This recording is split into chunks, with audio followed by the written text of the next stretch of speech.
Entré y vi a mi familia en el sofá. Mi marido, mi madre, mi hijo y mi propia hermana.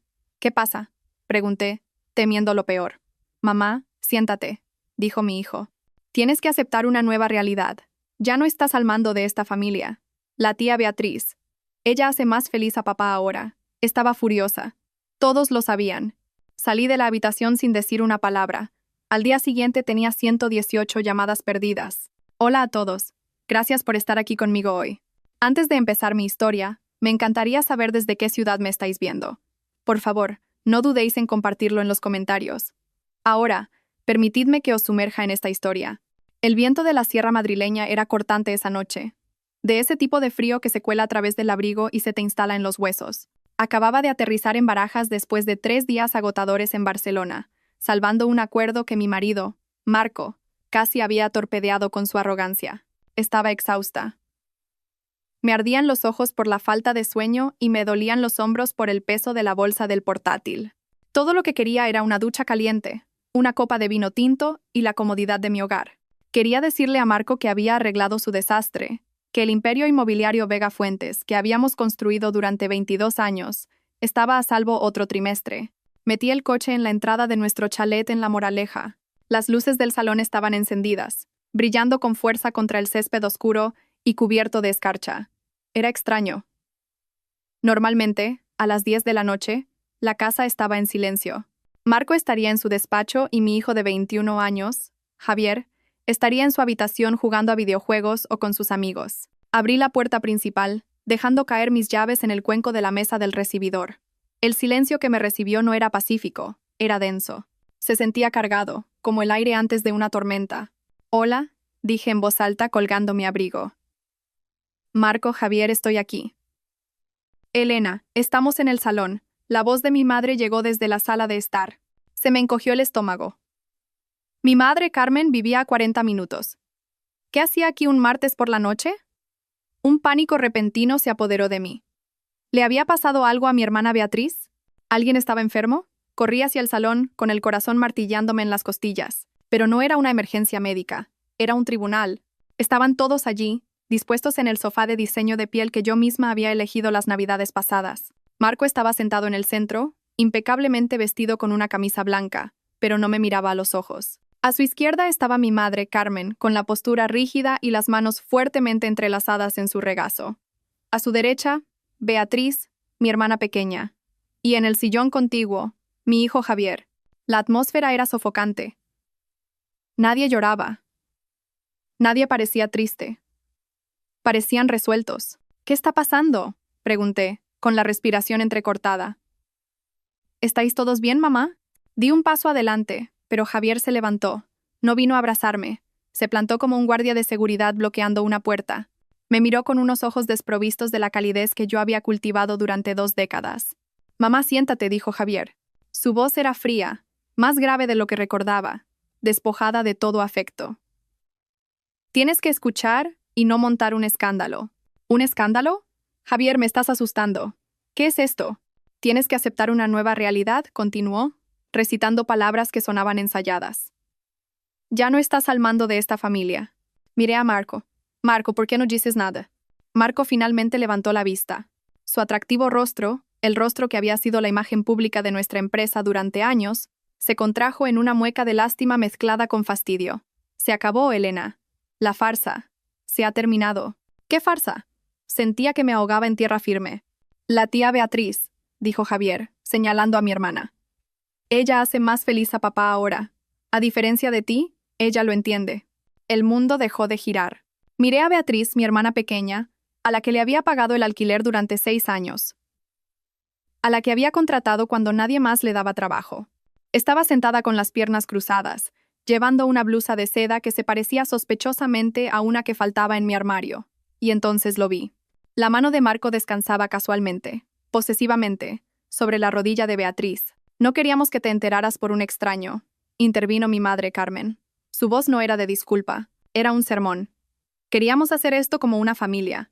Elena, tienes que ser realista. Llevas años casada con tu trabajo.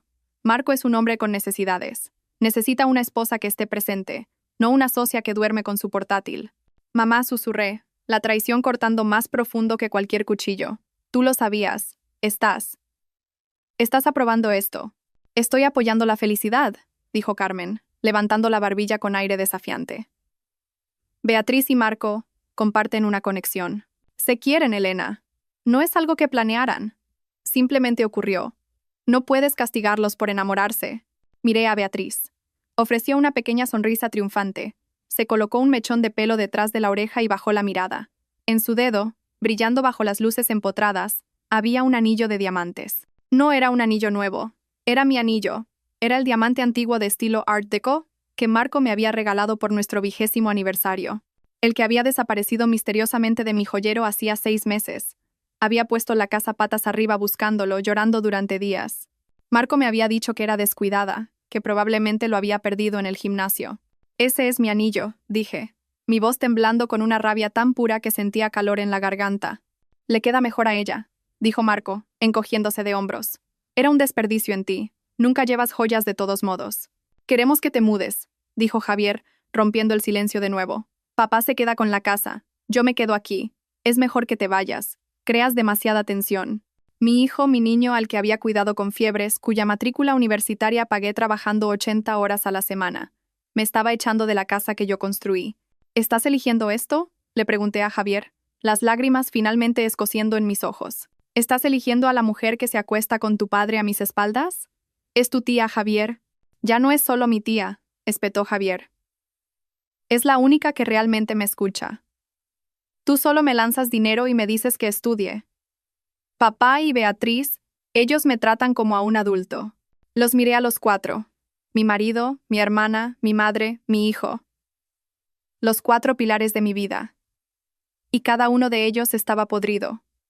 No solo me estaban rompiendo el corazón, estaban desmantelando mi existencia con una crueldad casual que me dejó sin aliento. Sentí una oleada de náuseas, pero me la tragué. No les daría la satisfacción de verme derrumbarme. No gritaría. No suplicaría. Enderecé la espalda. Miré a Marco, clavando mis ojos en los suyos hasta que se estremeció y desvió la mirada. ¿Crees que has ganado?, dije, mi voz tranquila pero mortalmente firme. ¿Crees que puedes reescribir la historia solo porque estás aburrido y eres un egoísta? No montes una escena, Elena, dijo Beatriz, su voz empalagosamente dulce. Seamos maduros con este divorcio. ¿Divorcio? Solté una risa corta y seca. Oh, no tienes ni idea de lo que se avecina. No nos amenaces, espetó Marco, recuperando su arrogancia. Ya he hablado con los abogados. Estás fuera. El acuerdo prenupcial, los estatutos de la empresa, lo tengo todo cubierto. Sal por esa puerta, Elena. Si te quedas, haré que la seguridad te saque de mi propiedad. ¿Tu propiedad? Miré alrededor de la habitación. Yo elegí cada azulejo de esta casa. Pagué por cada ladrillo y ahora estás invadiendo una propiedad privada, dijo Javier. Eso fue todo. La ruptura final. Miré a mi hijo por última vez, memorizando el rostro del extraño en que se había convertido. De acuerdo, dije. Me di la vuelta. No me quité el abrigo. No recogí mis llaves del cuenco. Tenía mi juego de repuesto en el bolsillo. Caminé hacia la puerta. ¿A dónde vas?, gritó Carmen, una ansiedad repentina en su voz. Elena, tenemos que discutir el acuerdo.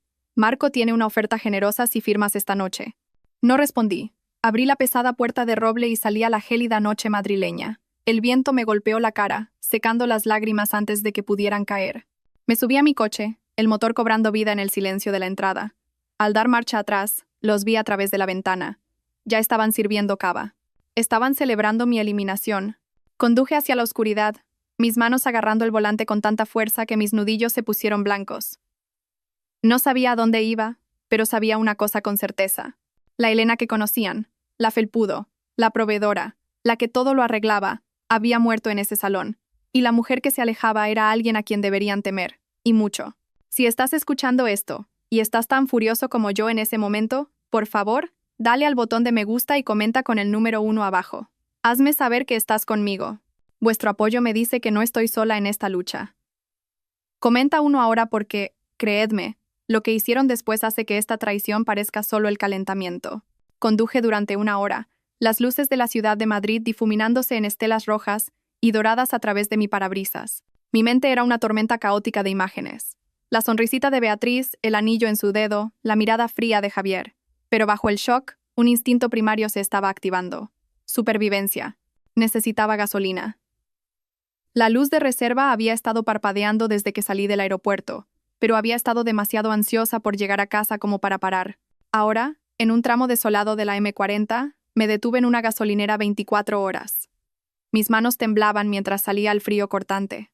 Deslicé mi tarjeta de crédito, la tarjeta platino vinculada a nuestra cuenta conjunta, la que usaba para todo, desde la compra del supermercado hasta las cenas de negocios en el surtidor. Procesando. La pantalla parpadeó en rojo. Denegada. Pase por caja. Fruncí el ceño. Era imposible. El límite de crédito de esa tarjeta era de 50.000 euros. Y yo había pagado la factura completa hacía 3 días. Lo intenté de nuevo. Denegada. Un nudo frío se formó en mi estómago, más pesado que la traición que acababa de presenciar. Busqué en mi cartera y saqué mi tarjeta de débito personal, la vinculada a mi cuenta corriente donde se depositaba mi salario. Entré en la estación. El empleado, un adolescente aburrido con auriculares alrededor del cuello, ni siquiera levantó la vista mientras yo ponía una botella de agua y un paquete de chicles en el mostrador. Pasé la tarjeta de débito.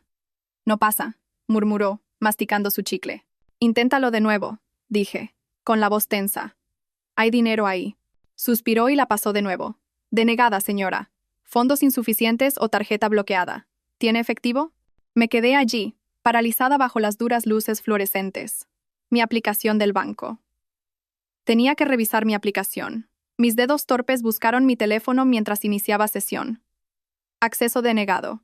Fallo en la autenticación del usuario. Por favor, contacte con su sucursal. Probé la cuenta de la empresa. Acceso denegado. Probé la cuenta de ahorros conjunta. Acceso denegado. Marco no solo me había echado de casa. Había ejecutado un interruptor de emergencia financiero. Lo había estado planeando. No bloqueas a un copropietario de las cuentas empresariales y personales al instante a menos que hayas preparado el terreno con el banco, alegando falsamente fraude o cambiando los privilegios administrativos con días de antelación. Me quería en la indigencia.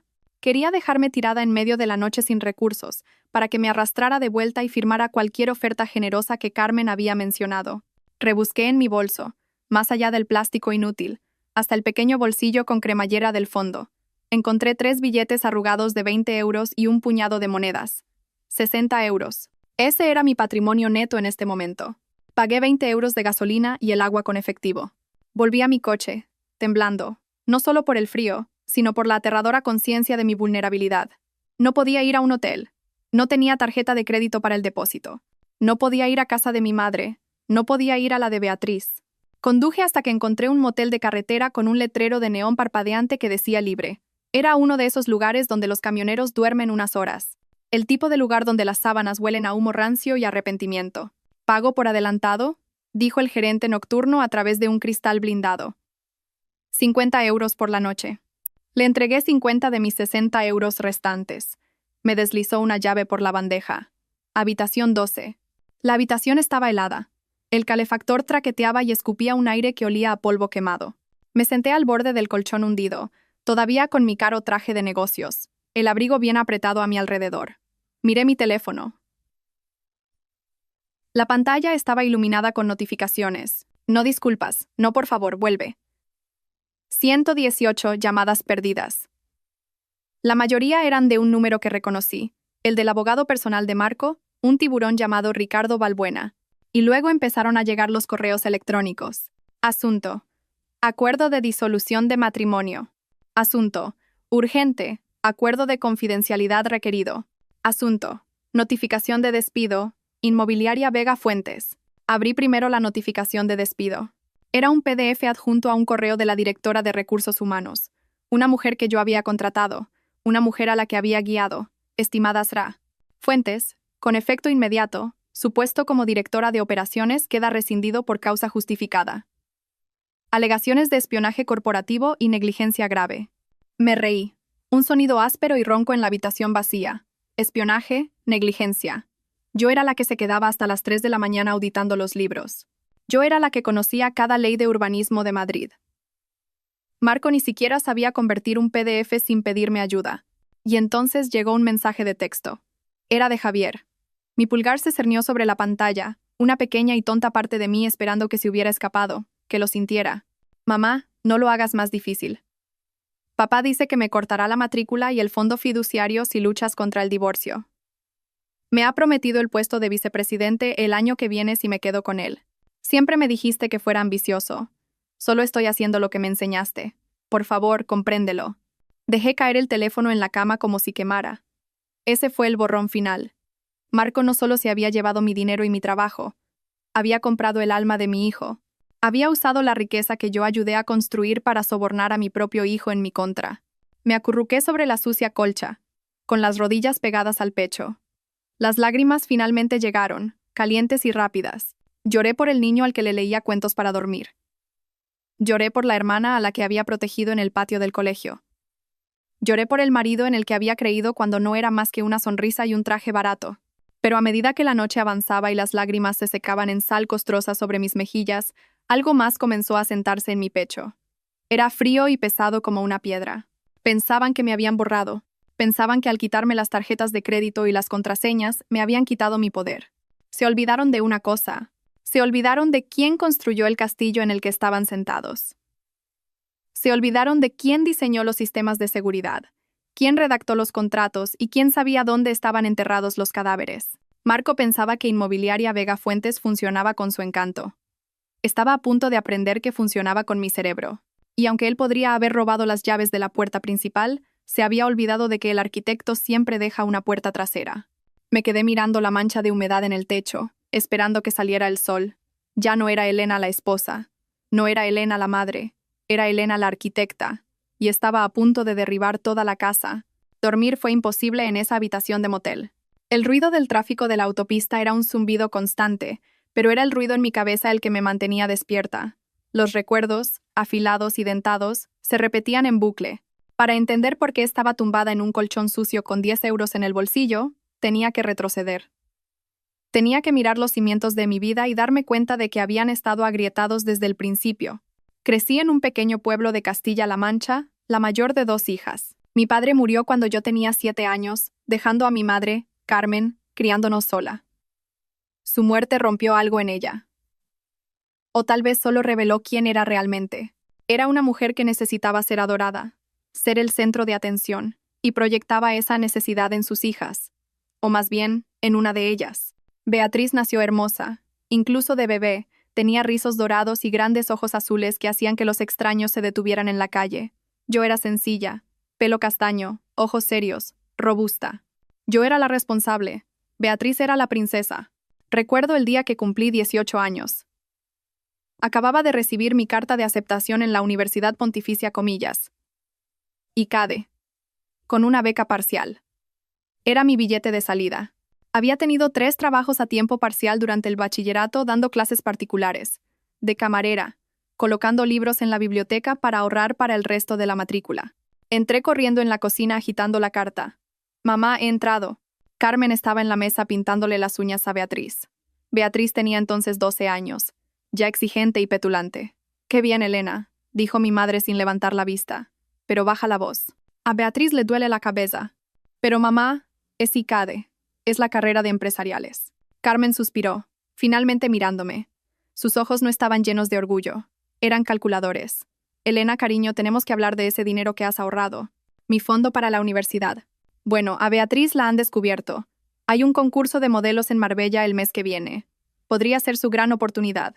Pero las tasas, el viaje, las fotos del portfolio, es caro. Se me cayó el alma a los pies. Mamá, ese es mi dinero de la matrícula. Me lo he ganado. «Qué egoísta eres, Elena», intervino Beatriz, soplando sus uñas mojadas. «¿No quieres que sea famosa? Cuando sea rica, te compraré un coche». «Elena», dijo mi madre, su voz adquiriendo ese tono, el que mezclaba culpa con una orden. «Tú eres la fuerte. Eres inteligente. Siempre puedes encontrar una manera. Puedes trabajar otro año, ir a clases nocturnas. Pero Beatriz, ella es delicada. Este es su sueño. No querrás aplastar el sueño de tu hermana, ¿verdad? Las familias se sacrifican unas por otras. Les di el dinero. Por supuesto que lo hice. Había sido condicionada durante 18 años a creer que mi valor residía únicamente en lo que podía proporcionarles. Yo era el chivo expiatorio, la mula, la que arreglaba las cosas. Beatriz era la niña de oro, la estrella, la que merecía brillar. Beatriz fue a Marbella. No la contrataron. Se gastó el dinero en ropa y parques temáticos. Yo pasé el año siguiente trabajando turnos dobles en un restaurante para recuperar el dinero. Empecé la universidad un año tarde, agotada pero decidida. Esa dinámica nunca cambió. Simplemente evolucionó. Cuando me gradué como la primera de mi promoción, mi madre no vino a la ceremonia porque Beatriz tenía una ansiedad severa por una ruptura con un novio de 2 semanas. Crucé el escenario sola. Cuando conseguí mi primer gran ascenso en una consultora financiera, mi madre dijo: «Eso es genial, cariño. Oye, ¿puedes prestarle a Beatriz 2.000 euros? Su casero se está portando fatal». Pagué el alquiler de Beatriz. Pagué las reparaciones de su coche. Pagué sus clases de interpretación a las que nunca asistió. Le compré a mi madre un piso para que no tuviera que preocuparse por las escaleras. Pensé que estaba comprando su amor. Pensé que si simplemente daba lo suficiente, trabajaba lo suficiente, arreglaba suficientes problemas, finalmente me mirarían como miraban a Beatriz. Pensé que un día mi madre me miraría a la cara y diría: «Estoy tan orgullosa de ti, Elena. Eres mi alegría». Pero yo nunca fui su alegría. Yo era su factura de la luz. Era su red de seguridad. Y entonces conocí a Marco. Era encantador, ambicioso y parecía verme a mí. Me dijo que era brillante. Me dijo que era hermosa. No me di cuenta entonces de que tenía la misma mirada calculadora en sus ojos que mi madre. No vio a un alma gemela. Vio a un huésped. Vio a una mujer entrenada para darlo todo y no pedir nada a cambio. Encajó perfectamente en el espacio vacío de mi corazón que mi madre y mi hermana habían vaciado. Me casé con él pensando que estaba construyendo una nueva familia, una familia mejor. Tumbada en la oscura habitación del motel, la revelación me golpeó con la fuerza de un golpe físico. No había escapado de mi dinámica familiar al casarme con Marco. La había recreado. Marco era el niño de oro, exigiendo adoración y recursos. Yo seguía siendo el chivo expiatorio, trabajando en la sombra para mantener las luces encendidas. Y Beatriz era solo la conclusión inevitable. Los dos parásitos de mi vida finalmente se habían encontrado. «Tú eres la fuerte, Elena». La voz de mi madre resonó en mi memoria. Bueno, tenía razón en una cosa. Yo era fuerte. Lo suficientemente fuerte como para cargarlos durante 40 años. Y ahora, que Dios los ayudara, era lo suficientemente fuerte como para soltarlos. Me senté en la cama, los muelles metálicos chirriando. No iba a llorar más. La tristeza se había ido, reemplazada por una claridad fría y clínica. Querían a la delicada Beatriz. Querían al soñador Marco. Bien. Podían tenerse el uno al otro, pero no podían tener mi dinero. No podían tener mi empresa. Cogí la bolsa de mi portátil. Era hora de dejar de ser la hija que se sacrifica. Era hora de ser la CEO que liquida los activos tóxicos. El sol de la mañana se filtraba a través de las sucias cortinas de la habitación del motel, proyectando largas y polvorientas sombras en el suelo. Abrí mi portátil. Afortunadamente, tenía un punto de acceso Wi-Fi portátil en mi bolso. Una costumbre de años de viajar por trabajo. Marco no podía cortar un dispositivo que no sabía que existía. No entré en las cuentas bancarias todavía. Sabía que esas puertas estaban cerradas a cal y canto. En su lugar, abrí un archivo llamado VF, Archivo 1. Para entender cómo iba a destruir a Marco, tenéis que entender cómo lo construí yo. Conocí a Marco hace 22 años en un evento de networking inmobiliario en el centro de Madrid. Él tenía 29 años, llevaba un traje que no le quedaba del todo bien, sostenía una copa de vino barato y acaparaba la atención de un grupo de inversores. Era eléctrico. Tenía una sonrisa que podría venderle hielo a un esquimal. Una risa que te hacía sentir la persona más divertida del mundo. Yo tenía 25 años. Era analista junior en una de las grandes consultoras, de pie en una esquina, agarrando mi carpeta con estudios de mercado. Lo observé moverse por la sala. Era carismático, sí, pero podía oír lo que decía. Soltaba palabrería. Hacía promesas sobre rendimientos que eran matemáticamente imposibles. Me acorraló junto al buffet. «Parece que estás analizando la integridad estructural de las brochetas de gambas», bromeó. No sonreí. «Estoy analizando tu discurso a esos inversores. Estás prometiendo una rentabilidad del 15% en una propiedad en un distrito en declive. Vas a hacerles perder su dinero». Parpadeó sorprendido. Luego se rió. «Vale, me has pillado. Soy un hombre de ideas, no de números. Necesito a alguien que entienda las cosas aburridas. Las cosas aburridas son las que te mantienen fuera de la cárcel», dije secamente. Se enamoró de mí, o al menos de lo que podía hacer por él en ese mismo momento. En 6 meses, estábamos casados. En un año, Fundamos Inmobiliaria Vega Fuentes. La división del trabajo se estableció de inmediato. Marco era la cara visible, era el consejero delegado. Tenía las reuniones con los clientes, jugaba al golf con los promotores y concedía entrevistas a Expansión y 5 días. Le encantaba ser el centro de atención. Le encantaba el título. Yo era la arquitecta, era la directora de operaciones, pero en realidad era todo lo demás. Encontraba las propiedades, negociaba los préstamos, gestionaba a los contratistas. Peleaba con el ayuntamiento por las licencias urbanísticas. Hacía los impuestos, las nóminas, el cumplimiento legal. Nuestro primer gran proyecto fue un desastre anunciado. Marco había comprado una nave industrial en ruinas en Villaverde, convencido de que sería la próxima gran reconversión a lofts. Pagó $500,000 de más. El contratista que contrató se fugó con el depósito. Estábamos al borde de la quiebra antes incluso de haber vendido una sola unidad. Recuerdo estar sentada en la mesa de nuestra cocina, embarazada de Javier, mirando los números rojos en el libro de contabilidad. Marco caminaba de un lado a otro, presa del pánico, sudando a través de su camisa. «Estamos acabados, Elena». Lloraba. «Mi reputación está arruinada. Me van a demandar». «Sientat lo ordené». Cogí las joyas de mi abuela, la única herencia que había recibido, a salvo de mi madre y de Beatriz, y las vendí. Liquidé mi plan de pensiones. Renegocié los términos con el banco, presentando un plan de negocio tan detallado, tan a prueba de balas, que el director de la sucursal dijo que era el mejor que había visto nunca. Despedí al amigo de Marco que actuaba como jefe de proyecto, y me hice cargo de la supervisión de la obra yo misma, paseándome por zonas en construcción con un casco y una barriga de 6 meses. Terminamos el proyecto. Lo vendimos todo en 3 semanas. Marco fue aclamado como un visionario en la prensa económica. El titular decía: «Marco Vega, el nuevo rey de los lofts. Trajo la revista a casa radiante.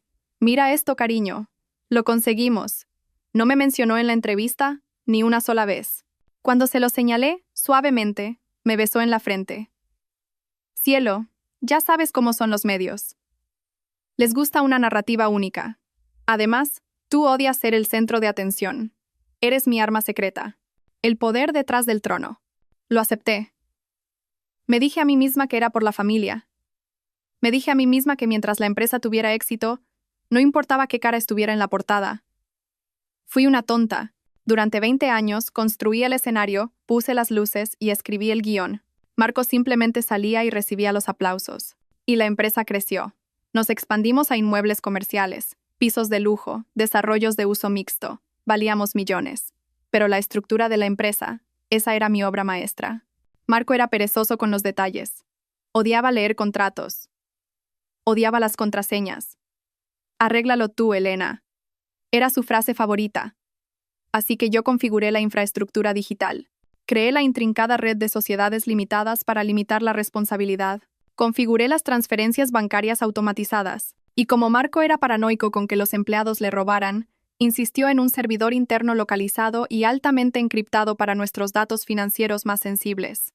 Quería un acceso fantasma, un acceso de administrador maestro que pudiera eludir todos los demás protocolos en caso de que alguna vez nos quedáramos bloqueados o fuéramos secuestrados por el personal de TI. «Solo tú y yo conoceremos el acceso fantasma», había dicho. Pero Marco nunca se molestó en memorizar la compleja cadena de 64 caracteres que generé. La escribió en un post-it, la guardó en el cajón de su escritorio durante una semana y luego la tiró, asumiendo que yo siempre estaría allí para teclearla por él. Tenía razón. Siempre estuve allí, hasta ayer. Ahora, sentada en el motel, miré la pantalla de inicio de sesión del servidor privado de Vega Fuentes. El túnel VPN era seguro. Marco pensó que llamando al banco y eliminándome como firmante, me había cortado el acceso. Pensó que despidiéndome a través de RRHH, había revocado mi acceso. Se basó en los protocolos estándar. Se basó en la puerta principal. Se olvidó del acceso fantasma. Mis dedos se cernieron sobre el teclado.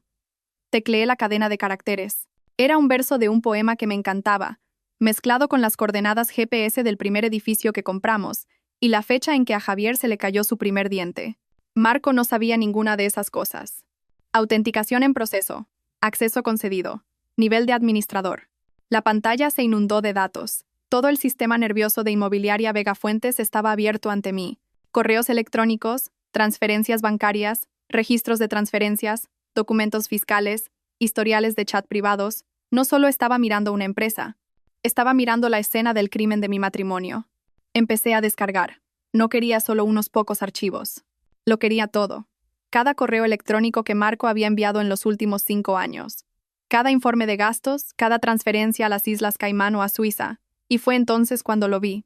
Una carpeta llamada Proyecto B. No era un proyecto de construcción. La B era de Beatriz. Abrí la carpeta y la sangre se me heló en las venas. Esto no era solo una aventura. Esto era malversación a gran escala. Fechas, cantidades, recibos. 12 de enero. Transferencia de 50. 0 euros a Consultoría Miller, S.L., el apellido de soltera de Beatriz. 14 de febrero. 12.000 euros en Cartier. 1 de marzo. 4.500 euros de alquiler mensual de una suite de lujo en el Hotel Palace.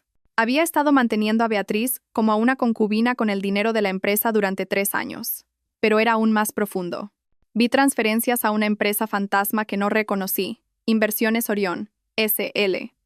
El firmante de Orión no era Marco, era Beatriz, y los activos que se transferían a Orión no eran solo efectivo, eran escrituras. Marco estaba transfiriendo lentamente los títulos de nuestras propiedades más valiosas y libres de cargas a una empresa propiedad de mi hermana. Estaba vaciando Inmobiliaria Vega Fuentes, preparándose para dejarme con el cascarón vacío mientras él y Beatriz se iban con los activos. Me sentí enferma. Esto no era solo reemplazarme como esposa. Esto era un robo a gran escala, pero mientras me desplazaba por los documentos, una fría sonrisa asomó a mis labios. Marco era un actor, no un arquitecto. No entendía el papeleo que estaba firmando. En su arrogancia, y en la codicia de Beatriz, habían cometido errores de aficionado, chapuceros. Habían falsificado mi firma en las transferencias de escrituras. Podía verlo en los PDF, una torpe copia digital de mi firma de un documento diferente. Y en el acuerdo de operaciones de Inversiones Orión, Beatriz había puesto su dirección permanente. Era mi dirección, la casa que yo pagué. Los tenía pillados, pero no podía atacar todavía. Si iba a la policía ahora, Marco alegaría que fue un error administrativo, pagaría una multa y me enterraría en litigios durante años. Él tenía dinero para abogados caros. Yo tenía 10 euros. No, necesitaba dejar que se ahorcaran solos. Necesitaba que se sintieran seguros. Necesitaba que pensaran que estaba derrotada, arruinada y escondida en un agujero. Cerré el portátil. Tenía los planos de su destrucción. Ahora solo necesitaba construir la trampa. La evidencia digital del Proyecto B ardía en mi mente, obligándome a recordar exactamente cómo Beatriz se había infiltrado en mi santuario. Comenzó hace 5 años, una época en la que Inmobiliaria Vega Fuentes estaba en auge y mi guardia estaba baja. Beatriz acababa de pasar por su tercer divorcio. Su exmarido, un mecánico decente llamado David, la había dejado porque se negaba a trabajar y se gastaba su sueldo en bolsos de diseño que no podía permitirse. Apareció en mi puerta con 2 maletas y una historia lacrimógena que habría ganado un Goya. Era un maltratador, Elena, lloró, arrojándose a mis brazos. Más tarde supe que maltratador significaba que le había cortado la tarjeta de crédito. No tengo a dónde ir.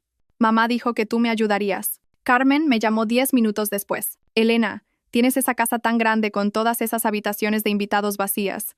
Deja que tu hermana se quede unas semanas. Solo necesita recuperarse. La familia ayuda a la familia. Acepté. Siempre aceptaba. Unas semanas se convirtieron en 6 meses. Beatriz se pasaba el día junto a mi piscina, bebiendo mi vino y criticando a mis jardineros. Marco, en ese momento, parecía molesto por su presencia. Es una vaga, Elena. Se quejaba. Trata nuestra casa como un hotel. Yo la defendía. Está de duelo, Marco. Dale tiempo. Luego vino la petición. Necesito un trabajo, anunció Beatriz una noche en la cena. Estoy aburrida. Quiero trabajar para vosotros. Casi me atraganto. Beatriz, dirigimos una empresa inmobiliaria comercial. Es de alta presión. ¿Qué habilidades tienes para esto? Soy buena con la gente, insistió. Puedo ser. No sé. Relaciones con clientes. Puedo organizar las fiestas. Puedo hablar con los inversores. Vosotros sois tan serios. Necesitáis a alguien divertido. No, dije. Fue una de las pocas veces que puse un límite. Pero Carmen intervino. Condujo 40 minutos para tomar un café conmigo. Elena, esta es la oportunidad de Beatriz para ser responsable. Si no le das un trabajo, se hundirá. ¿Quieres que viva en tu sofá para siempre? Dale un sueldo. Deja que se mude. A Marco le parece una buena idea. Parpadeé. A Marco. Hablé con él, dijo Carmen suavemente. Cree que Beatriz podría ayudar a suavizar la imagen de la empresa. Ya sabes que tú puedes ser un poco intensa, cariño. Me enfrenté a Marco. ¿Quieres contratar a Beatriz? Marco se encogió de hombros, ajustándose la corbata. Tu madre tiene razón. Necesitamos a alguien que se encargue de lo social. Las galas, los eventos de caridad. Tú odias esas cosas. Deja que lo haga ella. Págale un sueldo de asistente. Sácala de casa. Todos ganamos. Seguí. Creé un puesto. Directora de eventos especiales. Al principio pareció funcionar. Beatriz se mudó a un apartamento que yo subvencioné y organizó la fiesta de Navidad de la empresa. Fue lujosa por encima del presupuesto, pero un éxito. Luego comenzaron los cambios sutiles. Beatriz empezó a venir a la oficina todos los días, vestida no con ropa de negocios, sino con vestidos ceñidos que estaban justo al borde de lo inapropiado.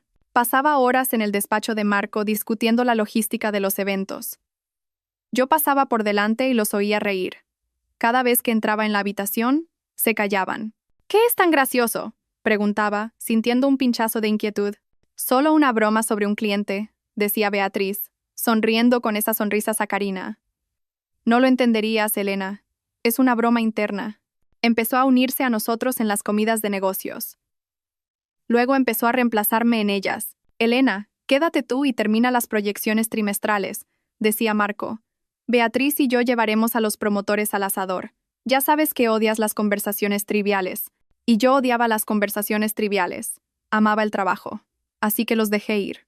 Me quedaba en la oficina comiendo una ensalada en mi escritorio, haciendo números, asegurándome de que nuestros márgenes de beneficio fueran saludables, mientras mi marido y mi hermana bebían dry martinis y se reían a mi costa. Noté cambios en Marco. Empezó a vestir más joven. Se compró un Porsche que no necesitaba. Empezó a quedarse hasta tarde por networking. Cuando expresé mi preocupación, Carmen me manipuló hasta el infinito. «Estás siendo paranoica, Elena», me regañó. «Deberías alegrarte de que Marco y Beatriz se lleven bien. La mayoría de los hombres odian a sus cuñadas. Es una bendición. No lo arruines con tus celos. Es impropio de ti». Celos. Me hizo sentir como una arpía loca e insegura. Ahora, mirando la carpeta del Proyecto B en mi portátil, vi la realidad. Las cenas de networking eran citas. Los viajes de negocios a Ibiza eran vacaciones. Y los honorarios de consultoría pagados a Beatriz eran en realidad su asignación por ser su amante. La serpiente no se había colado simplemente en la hierba. Yo había abierto la puerta, la había invitado a entrar y le había dado leche caliente. Y la peor parte, mi madre había mantenido la puerta abierta. Carmen había mediado en esto.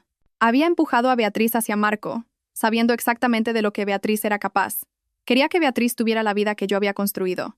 Porque en su mente retorcida, Beatriz merecía el reino, y yo era solo la constructora destinada a levantarlo y marcharme. Golpeé la mano contra el escritorio barato del motel. El dolor me ancló a la realidad. «Vale». Susurré a la habitación vacía. ¿Queréis jugar al juego divertido e irresponsable? Veamos qué tan divertido es cuando la arquitecta tira del muro de carga. Pasé las siguientes 6 horas en un trance de contabilidad forense. El acceso fantasma me daba acceso a todo, pero tenía que ser cuidadosa. Si hacía algún cambio, si alteraba algún archivo, los registros del sistema podrían alertar al director de TI, un hombre llamado Esteban que solía ser leal a mí, pero que ahora, sin duda, respondía ante Marco. Así que me convertí en un fantasma. Copié, descargué, hice capturas de pantalla, rastreé el flujo de dinero. Era peor de lo que pensaba. Inmobiliaria Vega Fuentes se estaba desangrando para financiar su estilo de vida y las transferencias a la empresa fantasma de Beatriz. Marco había dejado de pagar a los proveedores. Llevábamos 3 meses de retraso en los pagos a las cuadrillas de construcción del nuevo rascacielos en el distrito financiero. Estábamos en impago de los intereses de 2 préstamos importantes. Marco estaba desvistiendo un santo para vestir a Beatriz. La empresa, el trabajo de mi vida, era un castillo de naipes. Si los acreedores se enteraban, seríamos insolventes en 30 días. Pero entonces encontré algo que me hizo incorporarme. Era una cadena de correos electrónicos entre Marco y un detective privado llamado Investigaciones Balbuena. La fecha era de hace 2 años. Asunto: vigilancia objetivo. Fuentes. Marco: necesito trapos sucios. Lo que sea. Infidelidad, abuso de sustancias, inestabilidad mental. Necesito motivos para anular el acuerdo prenupcial. Valbuena. Señor Vega. La hemos seguido durante 6 meses. Va al trabajo. Va al supermercado.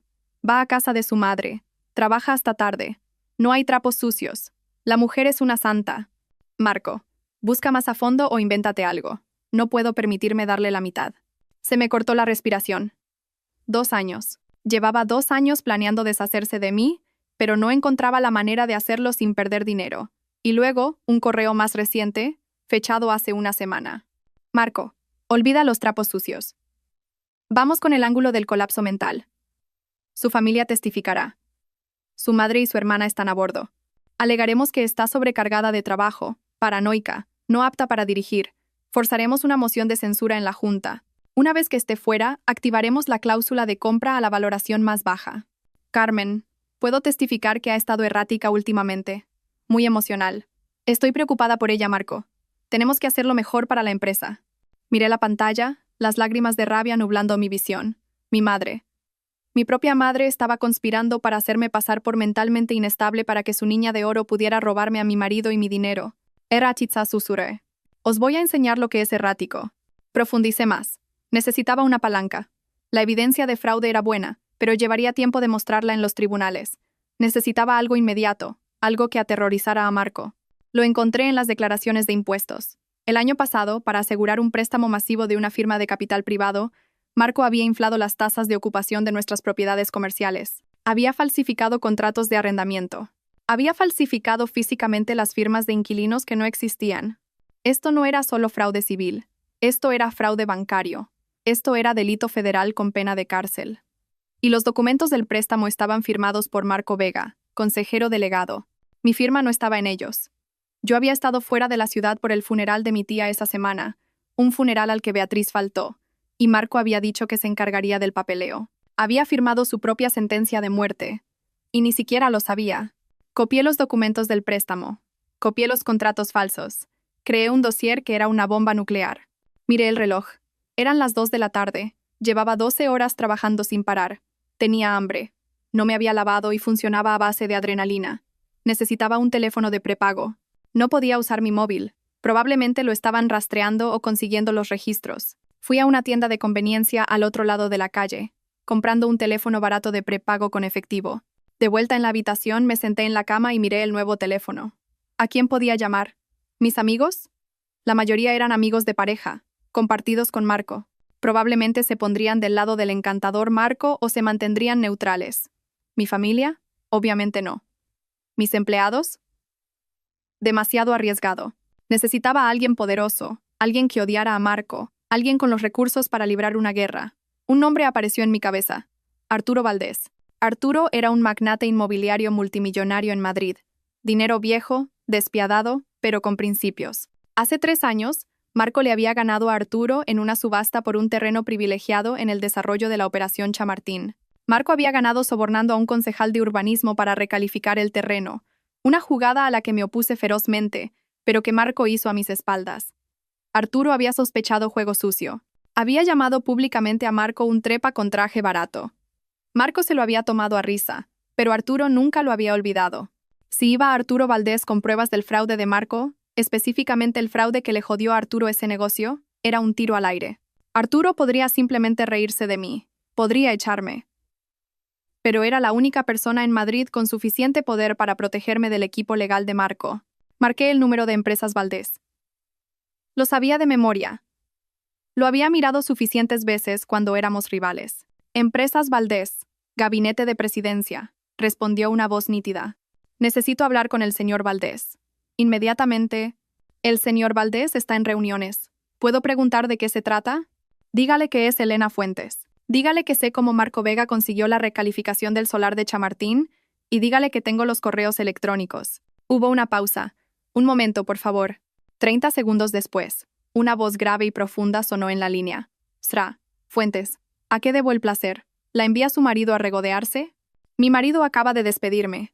Ha vaciado mis cuentas bancarias y ha metido a su amante en mi casa, dije, con voz firme. No estoy aquí para regodearme, señor Valdés. Estoy aquí para reducirlo a cenizas. Y pensé que quizás querría traer los malvaviscos. Silencio. Luego una risa grave. La escucho. Antes de ir a encontrarme con Arturo Valdés, Había una herida más que tenía que cauterizar. Un archivo que había estado evitando en la base de datos de Vega Fuentes, el fondo fiduciario de Javier. Javier era mi punto débil, mi talón de Aquiles. Lo había protegido del narcisismo de Marco toda su vida. Cuando Marco olvidaba el cumpleaños de Javier, yo compraba el regalo y firmaba con el nombre de Marco.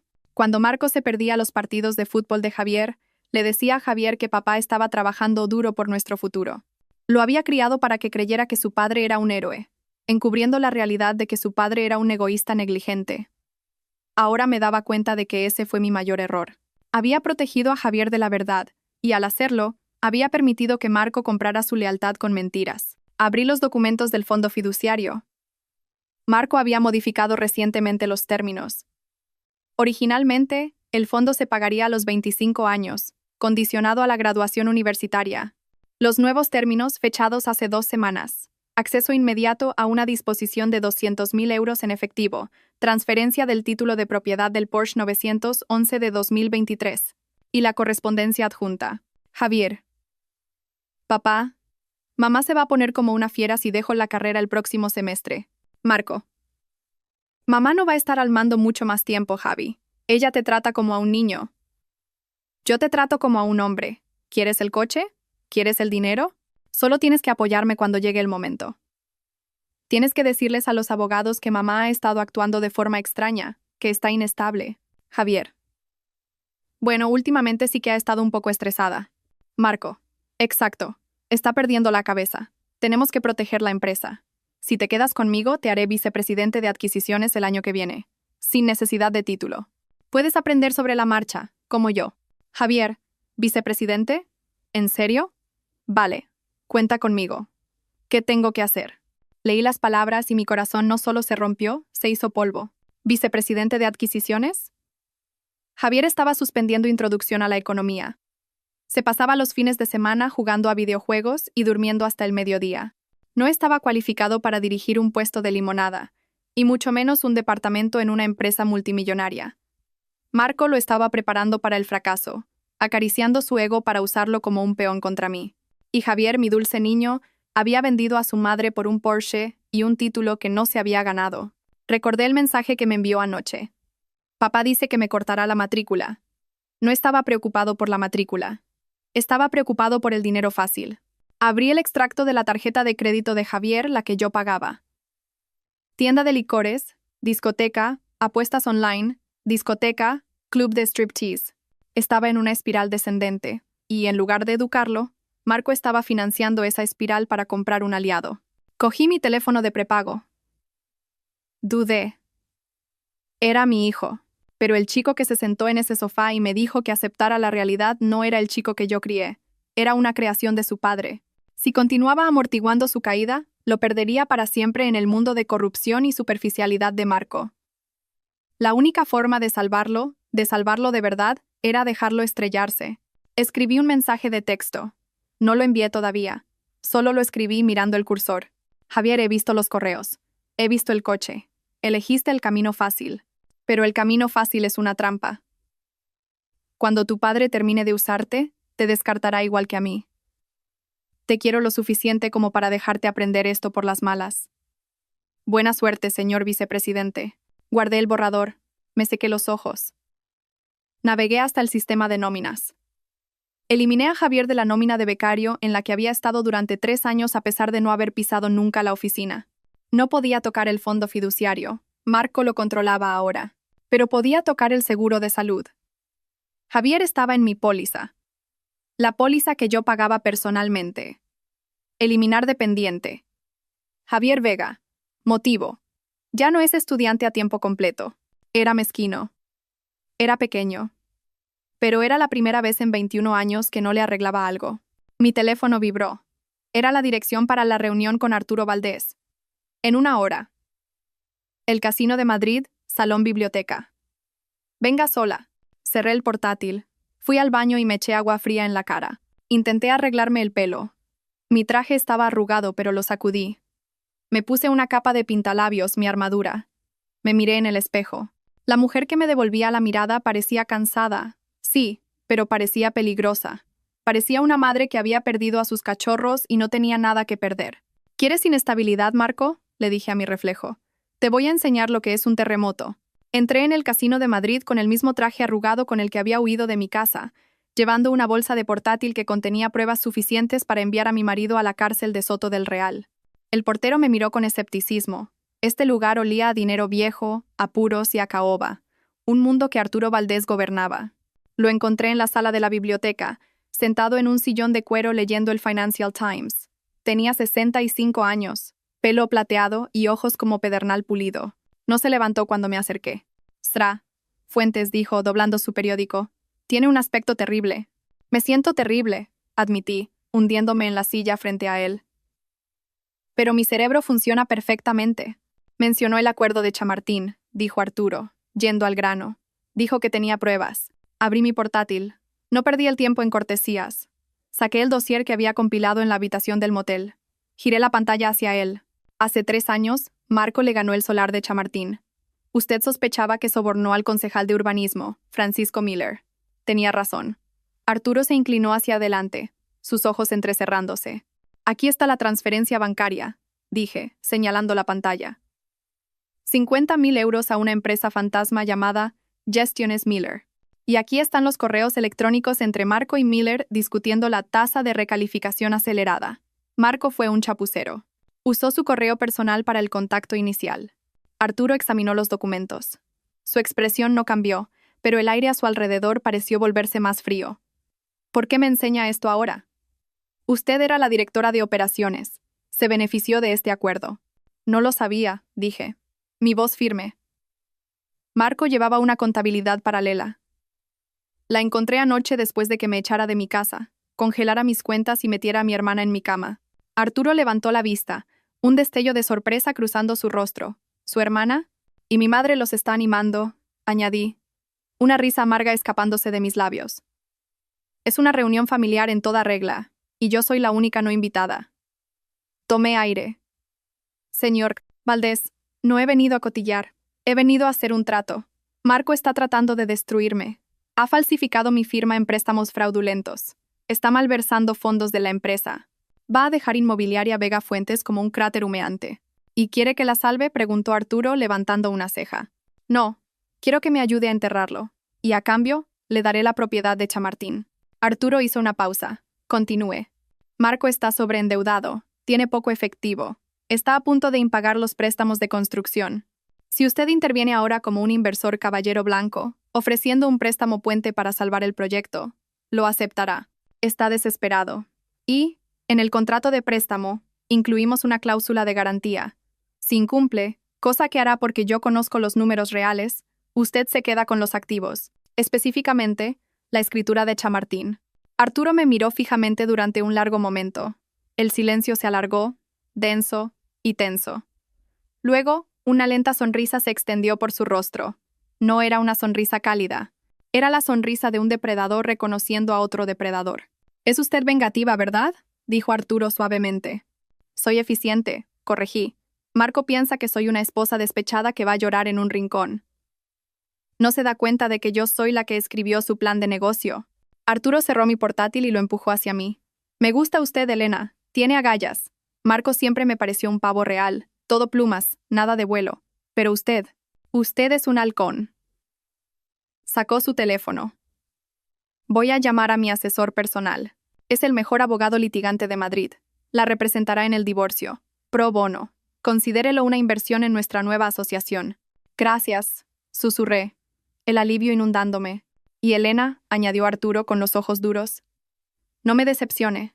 Si hacemos esto, lo destruimos por completo, sin piedad, sin aceptarlo de vuelta cuando llore». «No estará llorando», dije, pensando en la sonrisita de Marco cuando me quitó el anillo. «Estará gritando». Arturo asintió. «Bien. Ahora, consigámosle una habitación de hotel que no cobre por horas. No se puede planear una guerra si no se ha dormido». Esa noche, dormí en una suite del Hotel Palace, pagada por Empresas Valdés. Tomé un largo baño, restregando la suciedad del motel de mi piel. Mientras yacía entre las sábanas limpias y frescas, sentí un cambio profundo dentro de mí. Durante 20 años, había sido la que arreglaba las cosas. Había suavizado los errores de Marco, limpiado sus desastres, hecho que pareciera bueno. Había sido el pegamento invisible que lo mantenía todo unido. Ahora iba a ser el disolvente. Iba a disolver todo lo que él creía que poseía. Cogí mi teléfono de prepago y le envié a Arturo un mensaje de una sola palabra. Lista. 3 días después, la trampa estaba preparada. El abogado de Arturo, un hombre aterradoramente tranquilo llamado David Cuesta, había redactado el acuerdo de divorcio. Era una obra maestra de la distracción legal. En la superficie, parecía una rendición total. La propuesta. Marco se queda con la casa familiar. Marco se queda con la propiedad total de Inmobiliaria Vega Fuentes. Elena recibe una suma única de 500.000 euros, una fracción de lo que me correspondía. Elena renuncia a toda reclamación de futura pensión compensatoria. Parecía que me rendía, parecía que estaba rota, desesperada por dinero, y que solo quería huir. A Marco le encantaría, alimentaba su ego perfectamente. Pero enterrada en lo profundo del documento de 60 páginas, en la sección 14, subsección C, párrafo 4, estaba la cláusula píldora venenosa. En el caso de que se descubra que cualquiera de las partes de este acuerdo ha participado en actividades delictivas no reveladas, fraude o malversación durante el matrimonio, o sea condenada por un delito grave dentro de los 24 meses posteriores a la firma, este acuerdo en su totalidad quedará nulo y sin efecto. En tal caso, todos los activos, incluyendo el 100% de las acciones de la empresa y los bienes inmuebles, revertirán a la parte no infractora en concepto de daños punitivos. Marco nunca leía la letra pequeña. Pagaba a abogados para que lo hicieran, pero su abogado, Ricardo Balbuena, era perezoso. Lo sabía porque yo solía pagar sus facturas. Balbuena hojeaba los contratos, buscaba los grandes números, la liquidación, la pensión. No buscaría una cláusula de reversión específica enterrada en un texto genérico sobre responsabilidad. Me reuní con Marco y su abogado en el despacho de Balbuena. No llevaba maquillaje. Llevaba un suéter viejo. Mantuve la cabeza baja, mirando al suelo. Necesitaba vender la imagen de la mujer derrotada. Marco entró como si fuera el dueño del mundo. Llevaba un traje italiano nuevo y olía a colonia cara, probablemente un regalo de Beatriz. Vaya, mira quién ha salido de su agujero. Se burló Marco al sentarse. Espero que estés lista para firmar, Elena. Beatriz y yo tenemos que encargar las invitaciones de boda. Solo dame el cheque, dije, con voz temblorosa. Solo quiero irme, Marco. No puedo. No puedo luchar más contra ti. Marco se rió, mirando a Balbuena. ¿Ves? Te dije que se rendiría. No tiene estómago para esto. Balbuena deslizó los papeles sobre la mesa. ¿Acuerdo estándar, Elena? Te vas con 500.000 y borrón y cuenta nueva. Solo firma aquí, aquí y aquí. Cogí el bolígrafo. Mi mano temblaba, en parte actuando, en parte pura adrenalina. ¿Y Javier? Pregunté suavemente. Javier se queda conmigo, dijo Marco, reclinándose en su silla. Es mi vicepresidente ahora. Vamos a construir un imperio juntos, sin tus constantes quejas. Sentí un dolor agudo en el pecho, pero me lo tragué. Vale, cuídalo. Firma los malditos papeles, Elena. Firmé. Puse mi nombre en la línea que aparentemente me despojaba de 20 años de trabajo duro. Luego firmó Marco. Lo hizo con una floritura, una gran y arrogante M. Hecho, dijo Balbuena cerrando la carpeta. El cheque será transferido a tu cuenta mañana. Marco se levantó y se abotonó la chaqueta. Me miró con una sonrisita que me dio escalofríos. ¿Sabes, Elena? Deberías agradecérmelo. Siempre has sido demasiado estirada para esta vida. Vete a vivir a una granja o algo así. Búscate un buen bibliotecario. Adiós, Marco, susurré. Mientras caminaba hacia el ascensor, oía a Marco reírse con Balbuena. Ha sido más fácil de lo que pensaba. Ni siquiera ha pedido la casa de la playa. Las puertas del ascensor se cerraron, cortando su risa. Me apoyé contra la pared de metal y solté un largo suspiro. Había firmado. La píldora venenosa estaba activa.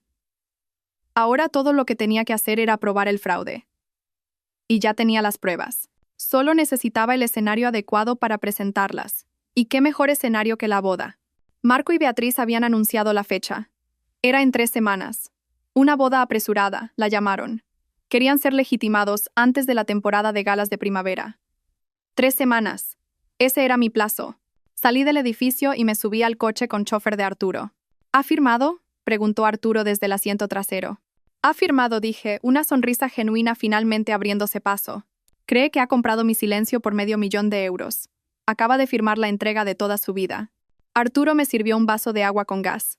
Por la arquitecta. Por la demolición, respondí. Las siguientes 3 semanas fueron un ejercicio de masoquismo. Tuve que permanecer invisible mientras Marco y Beatriz exhibían su victoria por todo Madrid. Alquilé un pequeño apartamento discreto en la zona norte usando mi apellido de soltera. Pasé mis días con los contables forenses de Arturo construyendo el caso. Estábamos convirtiendo los datos brutos que había robado en un mazo legal. Cada noche me torturaba revisando las redes sociales. El Instagram de Beatriz era un vómito de lujo. Foto de un nuevo Mercedes descapotable. Mi futuro maridito me mima. Bendecida, nuevos comienzos. Foto de mi comedor redecorado con un hortera papel pintado dorado. Fuera lo viejo, bienvenido el glamour. Por fin haciendo de esta casa un hogar. Eso dolió, verla borrar mi toque del hogar que yo construí.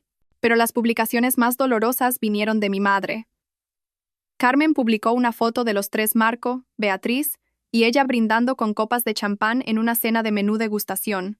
Pie de foto, por fin, una familia que sabe disfrutar de la vida. Tan orgullosa de mi hermosa hija Beatriz y mi maravilloso yerno Marco.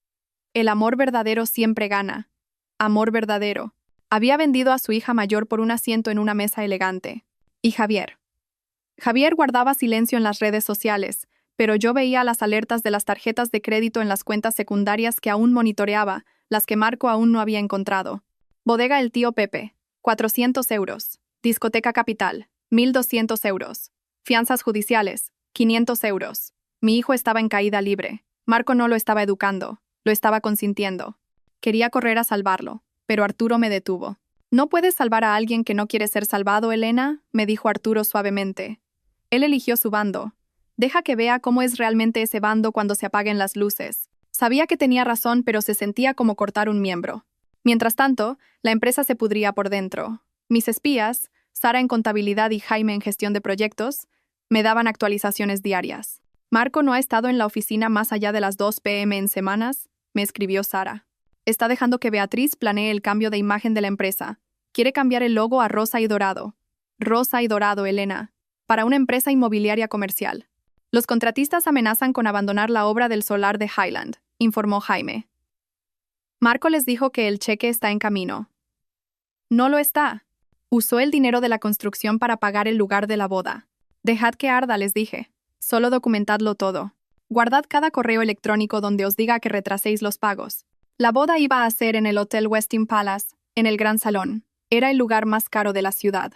Beatriz había invitado a 300 personas, inversores, políticos, celebridades locales.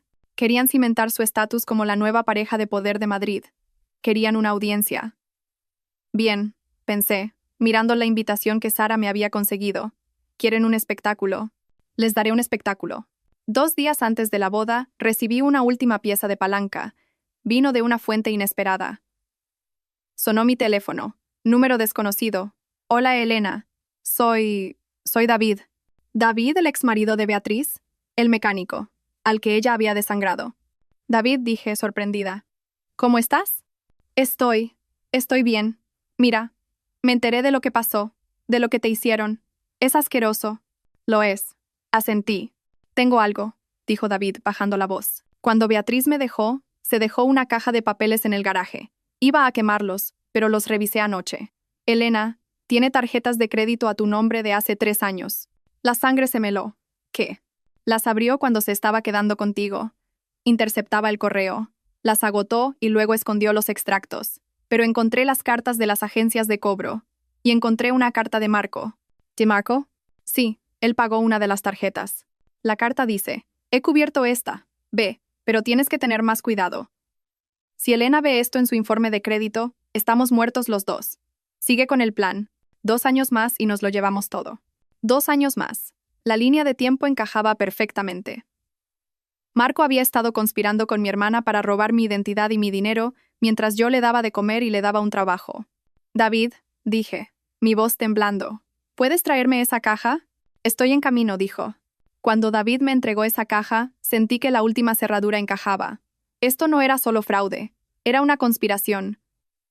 Predatoria, calculada y malvada. Miré la carta escrita a mano por Marco. 2 años más y nos lo llevamos todo. Guardé la carta en mi caja fuerte.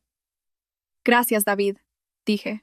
¿Dales caña, Elena? Dijo, con una sombría sonrisa. Oh, pienso hacerlo, respondí. Pienso darles el infierno entero. El día antes de la boda, Hice algo peligroso. Fui a ver a Javier. Sabía que no debía. Arturo me lo desaconsejó. Pero yo era madre primero y exesposa vengativa segundo. Necesitaba darle una última oportunidad para bajarse del barco que se hundía.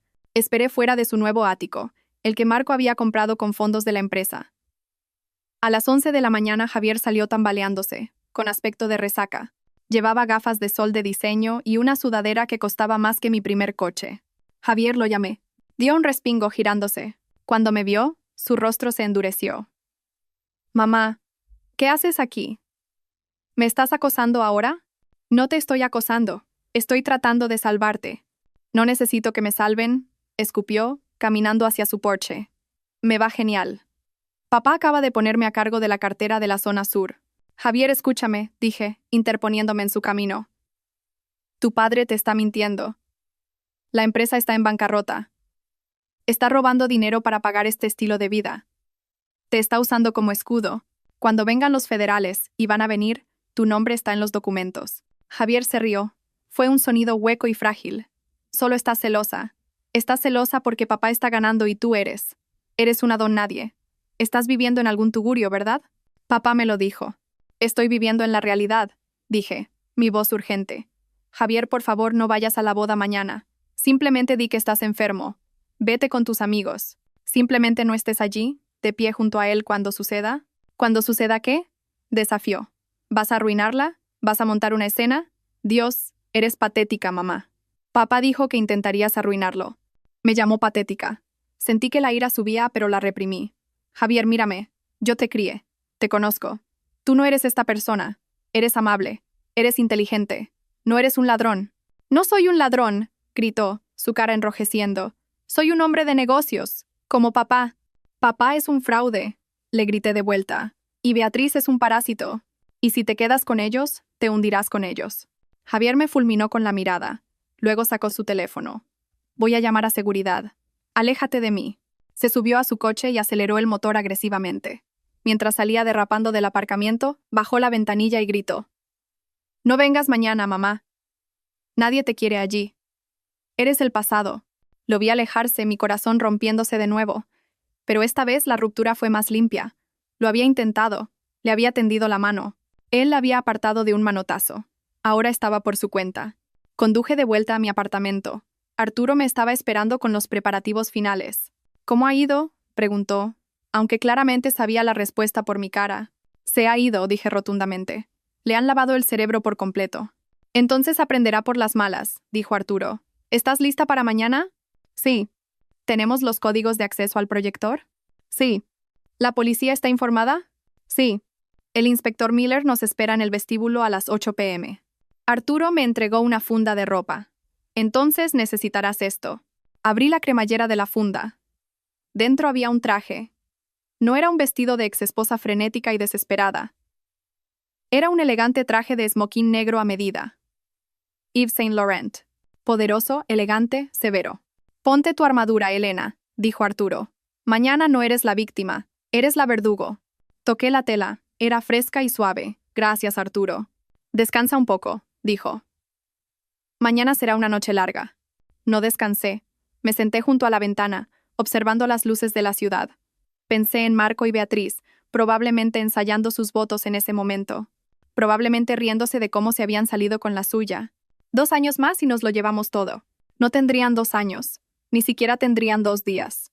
Mañana, el señor y Lasra Vega iban a tener un tipo de recepción muy diferente. La mañana de la boda amaneció gris y nublada. Un día perfecto en Madrid para un funeral. Pasé la mañana revisando la presentación.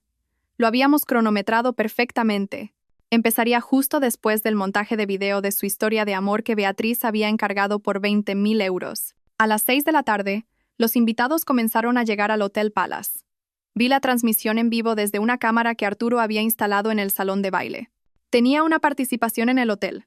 Conseguir acceso fue trivial. Era nauseabundo.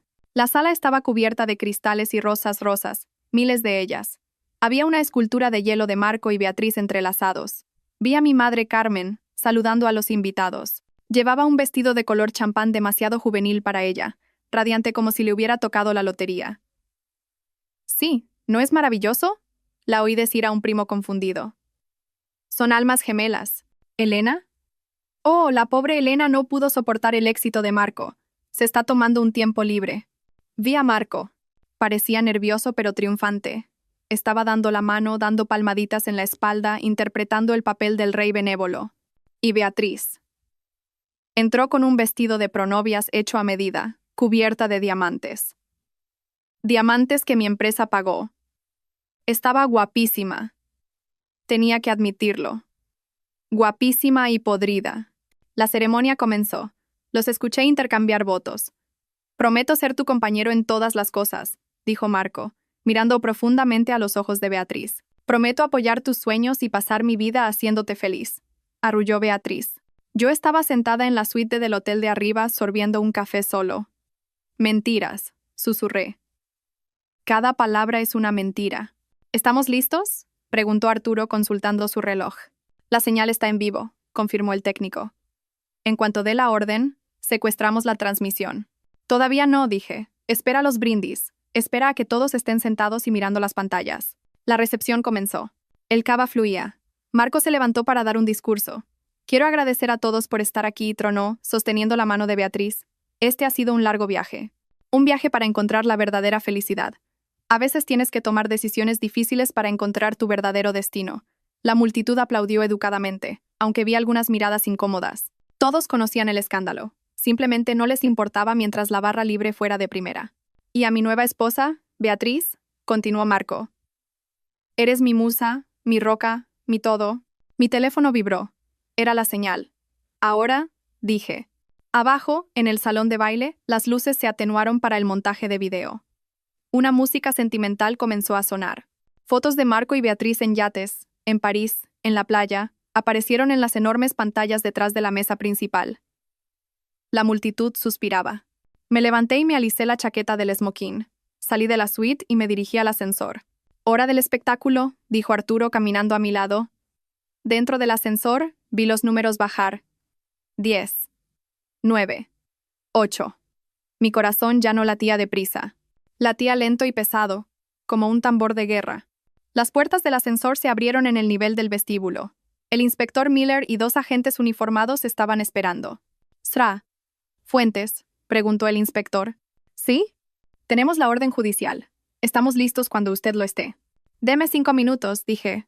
«Quiero que lo vean antes de que les pongan las esposas». «Entendido». Caminé hacia las puertas del salón de baile. Los guardias de seguridad contratados por Marco para mantenerme fuera dieron un paso adelante. «Señora, este es un evento privado». Arturo Valdés salió de detrás de mí. «Y yo soy el dueño del edificio. Apártense o mañana estarán buscando trabajo». Los guardias dudaron, reconocieron a Arturo e inmediatamente retrocedieron. Empujé las puertas dobles. Dentro, la música acababa de alcanzar un crescendo. El video en la pantalla mostraba a Marco y Beatriz besándose frente a la Torre Eiffel. Y entonces la pantalla parpadeó. La música se cortó con un chirrido de retroalimentación. La sala quedó en silencio. En las enormes pantallas, la imagen romántica se desvaneció. En su lugar, apareció una austera hoja de cálculo, números rojos, y luego un documento, un extracto de tarjeta de crédito. Nombre: Beatriz Miller. Dirección: Calle del Roble 124, mi casa. Compra: anillo de diamantes Cartier, 25.000 euros. Pagado por cuenta corporativa de Vega Fuentes. Un murmullo recorrió la multitud. «¿Qué es eso?», chilló Beatriz levantándose. «Marzo, arréglalo». «Corten la señal», gritó Marco a la cabina de audiovisuales. «Apáguenlo». Pero el técnico en la cabina era nuestro. No lo apagó. Subió el volumen. Y entonces mi voz, pregrabada, retumbó por los altavoces. «Hola, Marco. Hola, Beatriz. Queríais una reunión familiar. Queríais que todos fueran testigos de vuestra unión. Bueno, pues vamos a enseñarles sobre qué está construida realmente esta unión». Todas las cabezas se giraron, no hacia la pantalla, sino hacia el fondo de la sala. Entré. El silencio en el gran salón de baile era absoluto. 300 pares de ojos se volvieron en sus sillas para mirarme. Caminé por el pasillo central, mis tacones resonando rítmicamente en el suelo de mármol. El traje de smoking negro me hacía parecer una sombra contra el mar de flores rosas. Marco estaba congelado en la mesa principal, su rostro perdiendo todo color. Beatriz se apretaba la servilleta contra el pecho, con la boca abierta. Mi madre Carmen parecía que estaba a punto de sufrir un infarto. Elena, susurró Marco, el micrófono recogiendo su voz temblorosa. ¿Qué estás haciendo? No me detuve hasta que llegué al centro de la pista de baile, directamente frente a la mesa principal. Los miré, las personas que habían sido mi mundo, ahora solo figuras pequeñas y asustadas en un escenario. Estoy aquí para hacer un brindis, dije, mi voz proyectándose claramente sin necesidad de micrófono. Sostuve un mando a distancia. Lo apreté. La pantalla detrás de ellos cambió de nuevo. Esta vez, era la cadena de correos electrónicos entre Marco y el detective privado. Marco, busca más a fondo, o invéntate algo. No puedo permitirme darle la mitad. La multitud ahogó un grito.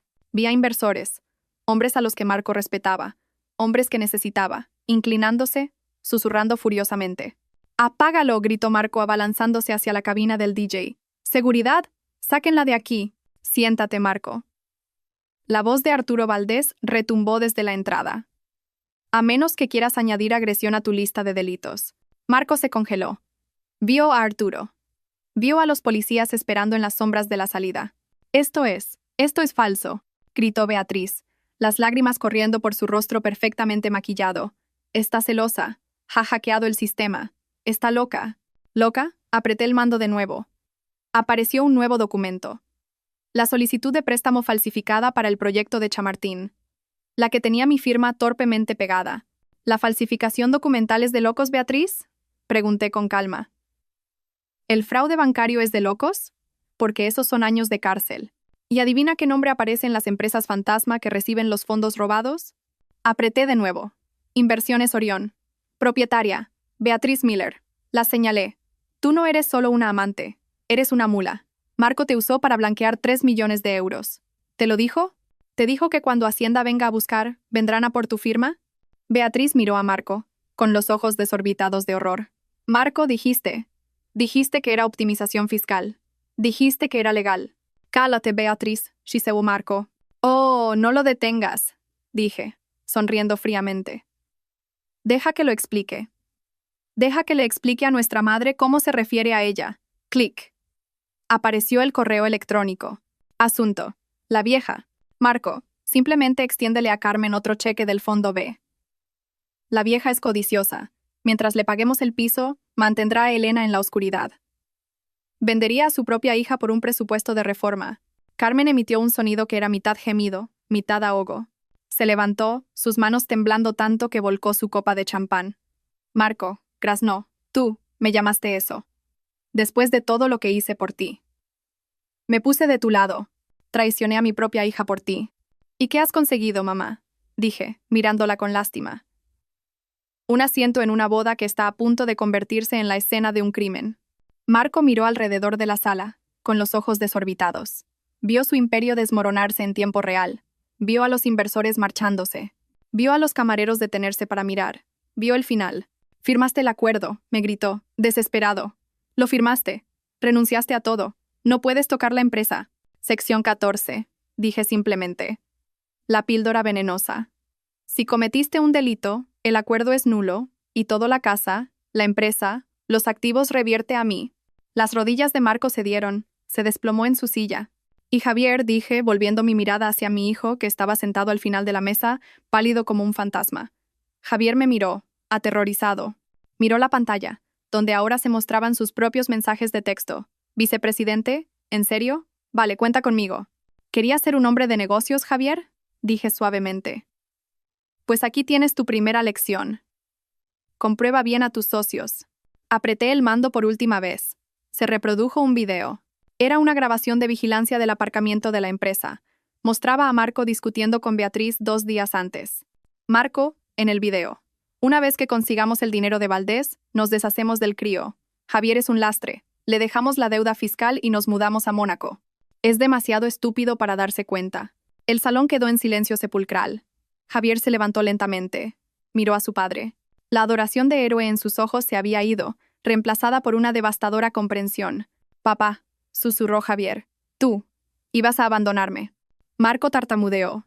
«Javi. No. Era. Solo estaba estresado. Está fuera de contexto». «Me llamaste estúpido», dijo Javier, su voz quebrándose. «Dijiste que era un lastre». «Javier, siéntate», ordenó Marco, tratando de recuperar el control. «No la escuches». Javier no se sentó. Cogió su copa de cava y se la tiró a Marco en la cara. «Te odio», gritó Javier. «Te odio». El caos estalló. Carmen sollozaba. Beatriz hiperventilaba. Marco se limpiaba el cava de la cara, pareciendo una rata ahogada. Bajé el mando. La presentación había terminado. Asentí al inspector Miller. La policía entró en la sala. Los invitados se apartaron como el mar rojo. «Marco Vega», anunció el inspector. «Queda detenido por fraude bancario, malversación y falsificación documental. Beatriz Miller queda detenida por conspiración y blanqueo de capitales». «No», chilló Beatriz mientras el agente le agarraba las muñecas. «Yo no sabía. Solo soy su novia. Él me obligó a hacerlo». «Cuénteselo al juez», dijo el agente, cerrando las esposas. Marco no gritó. Simplemente me miró fijamente. Mientras lo esposaban, me miró a los ojos.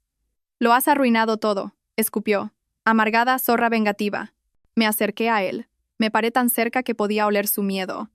«Yo no he arruinado nada, Marco», dije, tranquila como un lago helado. «Solo he encendido las luces. ¿Y tú?» «Tú solo eres una cucaracha a la que han pillado». Se lo llevaron a rastras. Los invitados de la boda estaban atónitos en silencio. El único sonido era el llanto de Carmen. Miré la mesa principal por última vez.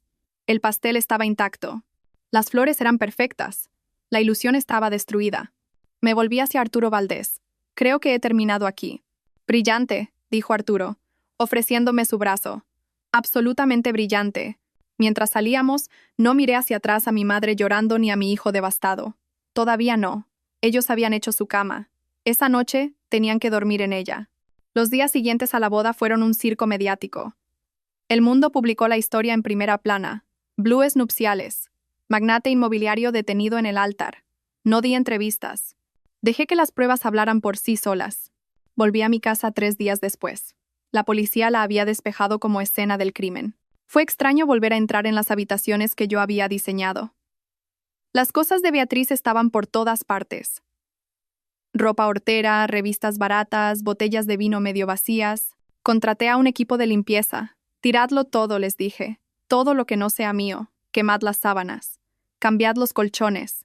Quería fregar su ADN de mi vida. A Marco se le denegó la fianza. El juez lo consideró un riesgo de fuga debido al plan de Mónaco grabado en video. Estaba en la cárcel de Soto del Real, cambiando sus trajes italianos por un mono naranja. Beatriz pagó la fianza, pagada por mi madre, que había liquidado sus ahorros de jubilación para sacar a su bebé. Pero Beatriz no era libre. Se enfrentaba a 5 o 10 años. Su cara estaba por todo internet como la cazafortunas camino de la cárcel. Entré en las oficinas de Vega Fuentes, ahora exclusivamente mías. Los empleados me recibieron con una mezcla de miedo y alivio. «Vamos a cambiar el nombre de la empresa», anuncié en la primera reunión general. «Vega Fuentes ha muerto. Bienvenidos a Inmobiliaria Fénix». Aplaudieron. Sabían quién firmaba los cheques. Una semana después, mi madre vino a verme. Parecía 10 años mayor. Tenía el pelo descuidado, los ojos rojos. Se quedó en mi porche, temblando. «Elena», dijo su voz temblorosa. «Carmen», dije, bloqueando la puerta. «No la llame mamá». «¿Puedo entrar? Hace mucho frío». «Puedes decir lo que tengas que decir desde ahí». Se estremeció. «Elena, por favor, sé razonable. Beatriz está aterrorizada. Es solo una niña. No sabía lo que hacía». Marco la manipuló. «Beatriz tiene 40 años», dije fríamente. Sabía que se acostaba con mi marido. Sabía que se gastaba mi dinero. Firmó los papeles. «Es tu hermana», gimió Carmen. «No puedes dejar que vaya a la cárcel. Tienes que retirar los cargos. Dile al fiscal que fue un malentendido». «No fue un malentendido. Fue un delito. Si haces esto», siseó Carmen, su pena convirtiéndose en el veneno familiar, «no eres hija mía. Estás destruyendo a esta familia». Me reí. Fue un sonido ligero, libre. «Carmen, tú destruiste esta familia hace 20 años cuando decidiste que Beatriz era la princesa y yo la sirvienta. No has venido a disculparte. Has venido a pedirme que lo arregle de nuevo. ¿Quieres que sea el chivo expiatorio una última vez para que Beatriz pueda salir libre? Es delicada. Es una delincuente. ¿Y tú? Eres una cómplice». Vi los cheques que te extendió Marco. Honorarios de consultoría. Aceptaste dinero para ayudarles a manipularme. Carmen palideció.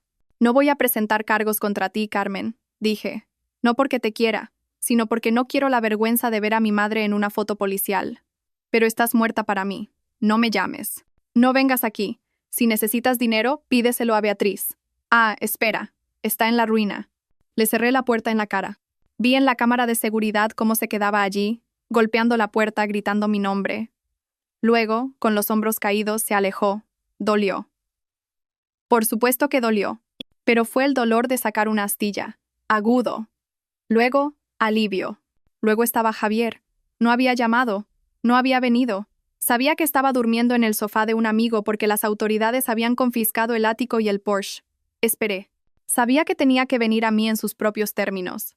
2 semanas después, apareció en mi oficina. Tenía un aspecto terrible. Había perdido peso. Llevaba vaqueros viejos y una camiseta. Sin gafas de sol. Sin actitud. «¿Mamá?», preguntó desde la puerta.